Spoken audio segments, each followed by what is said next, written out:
culture, this mindset of growth, this mindset of collaboration, and this mindset of trying things and challenging all of our current status quo, this is not a buzzword. This is your survival plan for the world of hyperchange.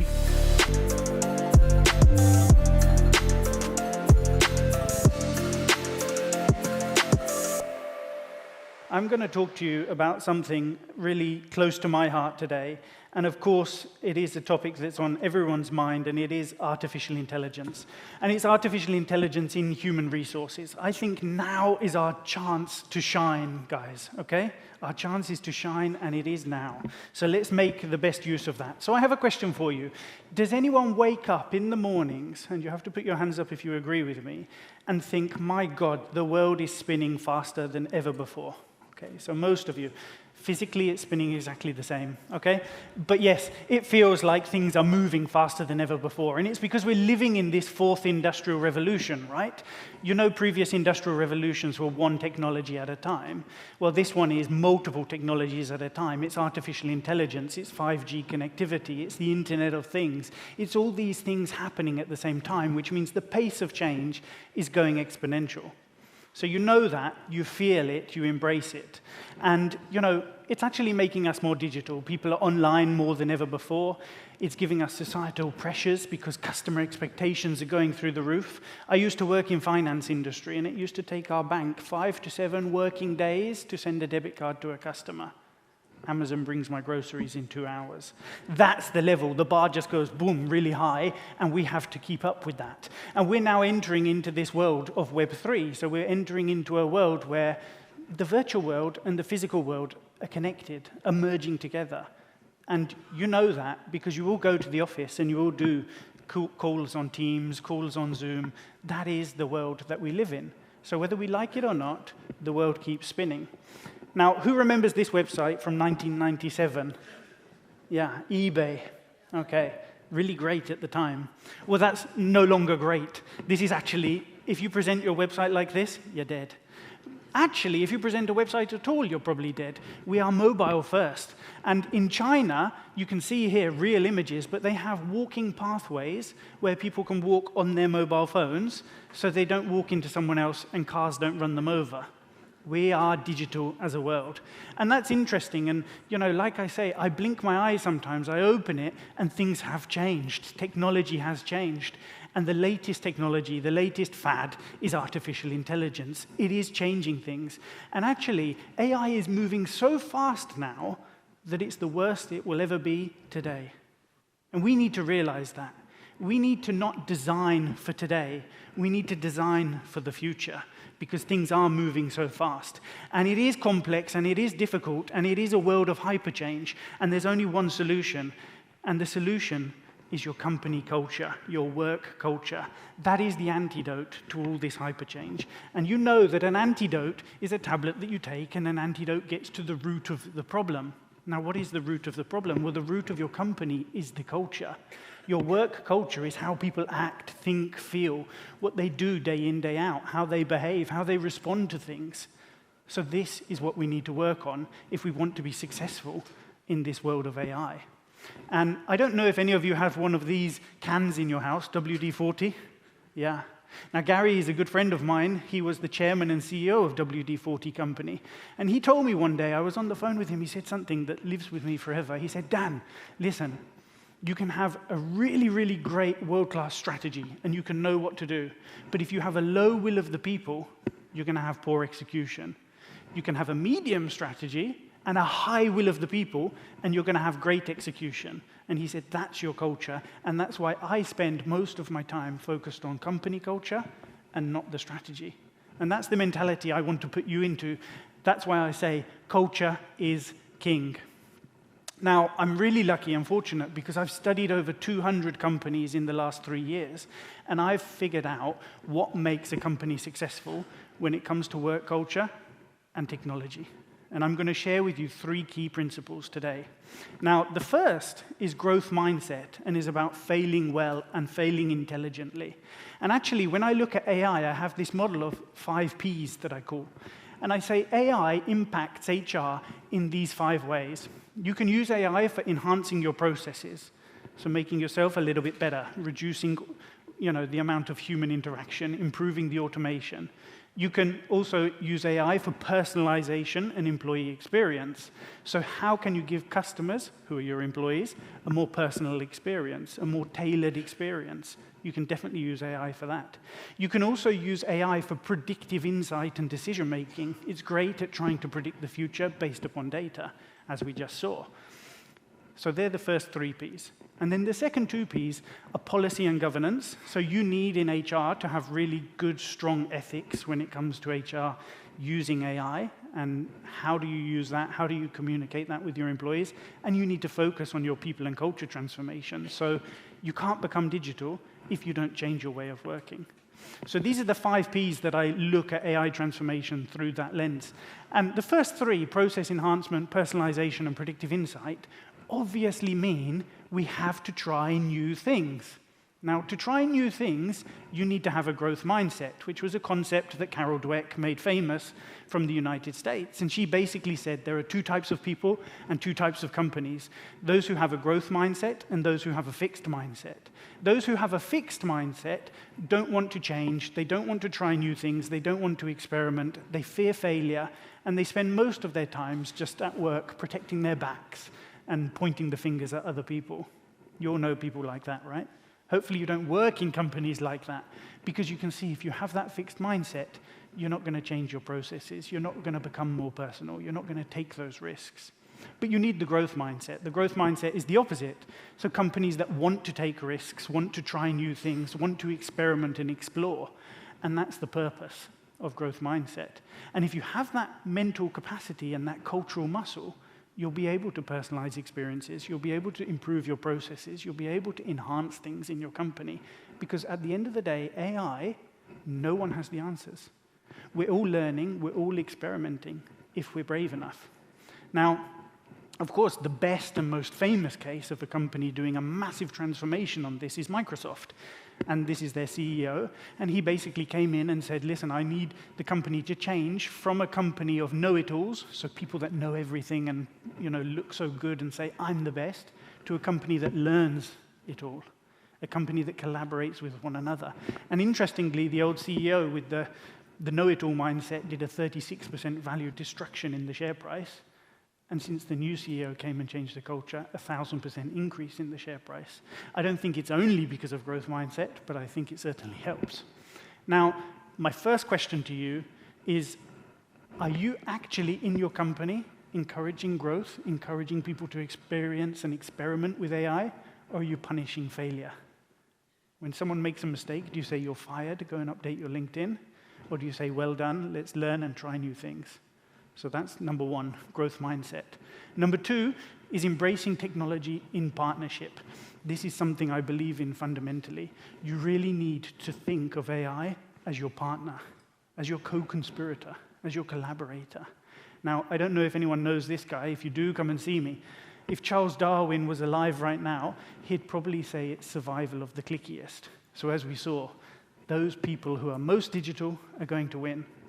Well, I look at AI like this. Everyone asks me, oh, but I'm scared of AI. Should we use AI? And I say, yeah, you should. It's no different from a calculator. Let me explain.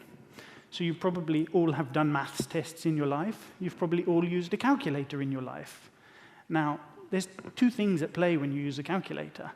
One is you need to know fundamental things. So if you don't know the numbers, that 1 + 1 = 2, you can't use a calculator. That's the first. You need to know the basics. With AI, it's exactly the same.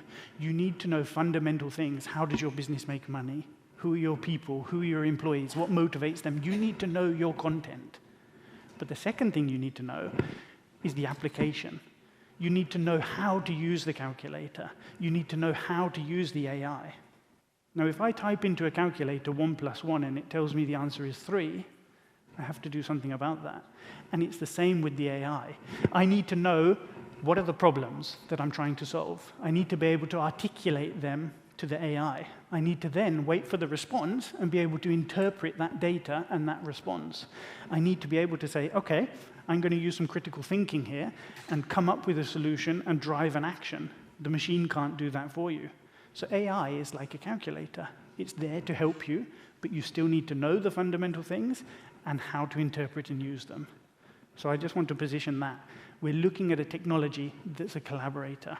Now, I have an idea about how AI is going to change the workforce, and I think it's changing the workforce in every single archetype. And I've come up with 4 here. So in the bottom left, you see low-skilled workers having little incremental efficiency boosts because of AI. They're operators, customer service agents. So in customer service, you're having efficiency because you're having AI chatbots help you before the human has to intervene. Also in low-skilled work, you're having complete transformation, like you see here on the right, the transformer box. This will be manufacturing workers. So instead of someone being in a factory putting the door on a car, they're now controlling a robot that puts the door on the car. It's a complete change for that individual. They could still be upskilled to do that job, but it's massively different. Then in the high-skilled workers, this is where it's really interesting and taking off. You have experts, could be a financial analyst, for example, who's using AI to improve the quality of their work and the speed of their work. They're still being an analyst, but they're in partnership and collaboration. So their expertise somehow gets strengthened. And then over in the top right, the most interesting box is the leader, because the leaders have to become orchestrators of a human workforce and an agentic workforce. So we need to learn how to manage humans and machines in the workplace. What's the dynamic there behind that? What are the skills that we need? How do they face off against each other? So the point is, every single job is changing. Some are more and some are more, some are more and some are less collaborative with AI, but everyone is in collaboration with AI. Now, you've probably seen this, the Gartner hype cycle is probably very familiar to you. I'd say, Gartner has really hit the nail on the head with this. They basically say, a new technology goes up to the peak of inflated expectations. Everyone thinks everything great's going to happen. And then it crashes down into the trough of disillusionment, where we get a bit, well, that didn't work out. And then it somehow stabilizes. And I think we're in the trough of disillusionment right now. People have spent a lot of money on AI. In fact, MIT figured out this year that $30 to $40 billion has been spent by enterprises on AI. And they say that 95% of those investments haven't delivered any return. Whether it's 95 or 80, it's neither here nor there. It's not working. Why is it not working? Because of this. This is my hype cycle. My hype cycle basically says we are in an inflection point when we're down at the bottom of the trough of illusionment. And it's because organizations haven't focused on the people. And for me, this is really important. The transformation is a people transformation, not a technology transformation. And so, what do I mean by this? I mean to say we need a collaborating operating system in our companies. So we've got the growth mindset. Now we're working in partnership. We're working in collaboration. Because you all go to work and you all collaborate with one another, right? You're not enemies with one another. But some people are enemies with the machine. Now, we probably live in what I call the admin economy. Tell me if I'm wrong. I think most of you will disagree. We do back-to-back meetings. We send hundreds of emails. We're being chased for status updates and reports. Why are you all smiling? It's true, but it's not nice. That is what we live day to day. The point is, we have to re-engineer how we work. Now we've got AI to help us. We need to re-engineer so we collaborate with AI so we can go faster and be more creative and at the end of the day be more human. Because if we don't do that, it's a big problem. If we don't change the way of work, we're going to get more of the same. Because AI can do 15 PowerPoints in the same time it takes me to do one. AI can write 100 emails in the same time it takes me to write 10. So if we continue doing the same thing, we're going to get more of the bad output. So we need to re-engineer that. And AI will only accelerate old habits if we don't change our mentality, if we don't see that we need to collaborate with it and focus on AI as a partner. Have you redesigned your way of working is my second question for you to reflect on. So the first was, are you punishing failure or encouraging growth? The second is, are you really tech forward? Are you really re-engineering your way of working so that you collaborate together? And the third principle of highly successful companies is about rethinking your business model and questioning everything, challenging all of your assumptions, because at the end of the day, this is the worst piece of management advice I have ever seen in my life.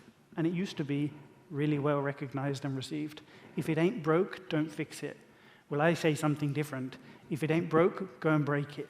Let's challenge every assumption, because if we don't go fast enough in changing our business, we're going to be extinct. Now, at the end of the day, we're in this age of never normal. Things are moving so fast. Customer expectations are going through the roof. Employee expectations are going through the roof. Skills have the shelf life of an avocado on a shelf, you know? Things are changing. We need to iterate as we go forwards. So technology is also outpacing regulation. Things are becoming more complex. This is the world we face. Now, what I'd invite you to do is map all of your processes onto this matrix and say, you know what? We have the chance to rethink everything in HR. We have the chance to rethink the value we create, change our processes, change how we do things. And you might choose the top left and say, I've got some low-hanging fruit, and I'm going to rewrite my CVs or my job descriptions using AI. Or you might go into a moonshot opportunity and say, I'm going to change the whole structure of HR. It doesn't really matter. What matters is you have the mentality of collaborating with AI, you have the mentality of growth mindset to try new things, and you take some steps. And at the end of the day, there's one undercurrent which is really harming and impacting AI in HR right now, and it's geopolitics. We're all in Europe, or we're here in Europe today, and Europe, of course, is heavily regulated with the EU AI Act. That's different, because in China, the government just throws money at the problem and lets them do whatever. In the US, it's different, because in the US, they say, no regulation, let's see what happens. Well, given we're all having that complexity, given that many of you are in multinational companies, how do we face that challenge? For me, the best companies are being the most ethical when it comes to AI use. They're not waiting for regulation, they're not being bound by regulation, they're being ethical in their use. And there's 4 things that they're doing, and 4 key principles if you want to embrace AI in the right way. The first is make sure you're using it in a fair way. So you're not discriminating, you're making sure there's no bias in the data. Super important. The second is transparency. Saying to employees and job seekers, this is what we're using AI for, and this is why we're using it. So putting everything on the table, not doing anything hidden away. The third is oversight. Humans always having oversight of the decisions that are being made and being the one who's making the final decision as well. And the fourth is privacy. So really making sure, are we giving the AI the data it needs and keeping away from it what it doesn't need, and making sure that we know what we're feeding it and how it's being used. And if you follow those 4 principles, forget regulation. It's important, but this will keep you safe. So I just leave you with the final message. Culture, this mindset of growth, this mindset of collaboration, and this mindset of trying things and challenging all of our current status quo, this is not a buzzword. This is your survival plan for the world of hyperchange. Because whether we like it or not, we can't stop the world from spinning. We can't slow down the pace of technology change. At the end of the day, AI is not a technical change. The technology is more or less available to everyone. It's cheap. We all have ChatGPT in our pocket, right? It's democratized. Yes, there may be some models more accessible to companies with a lot of money than others, but everyone has access to this. What they don't have access to is the culture. And you can build that. And I think if you build that embracing technology growth mindset and challenging and rethinking your business model, you're going to be in a good stage. I leave you with a final gift, which is a self-assessment that you can do to see how well you're doing against those aspects, and I will personally review those and give you an action plan according to my criteria that hopefully helps you move forward in this way of work. Thank you very much. I hope you have taken away a lot of good stuff from this presentation. Thank you.